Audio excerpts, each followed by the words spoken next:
Wafanyabiashara wa samaki katika mji wa Busia wanazidi kuingiwa na hofu kufuatia kutoweka kwa mmoja wao, Ahmed Ibrahim Ali, aliyetekwa nyara miezi mitatu iliyopita na watu wanaodaiwa kuwa maafisa wa polisi akiwa njiani kuelekea Nairobi. Wafanyabiashara hao wanasema kwamba Ahmed alikuwa anasafirisha pesa ambazo zilikuwa katika sarafu ya dola ya Marekani kutoka kwa wateja wao raia wa Kongo ili kubadilisha jijini Nairobi, na sasa kutoweka kwake kunawapa hofu. Wameitaka idara ya polisi kuhakikisha kwamba anapatikana, kwani hali ya biashara katika soko hilo kwa sasa imezorota. Pesa hizo ambazo kufuatia kupotea kwa pesa hizo ambazo zilipaswa kutumika kununua samaki.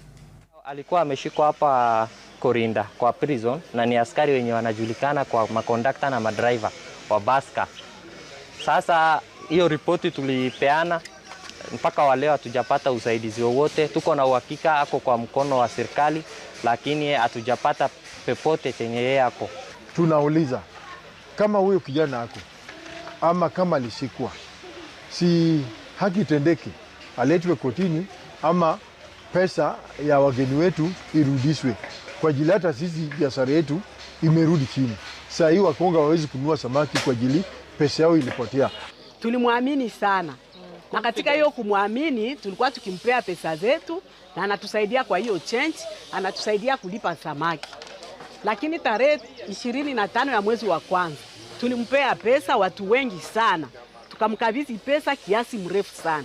Katika kumkabidhi pesa ilibidi afanye change na akapea kijana mwingine hapa, ndio huyo hapa, ili aende kumsaidia kufanya change Nairobi, ambapo tulingoja hiyo pesa mpaka sasa hivi. Samaki nyingine inashikwa hapa, samaki nyingine inakaa hapa, hatupati pesa ya kubadilisha nayo kuuza hiyo samaki.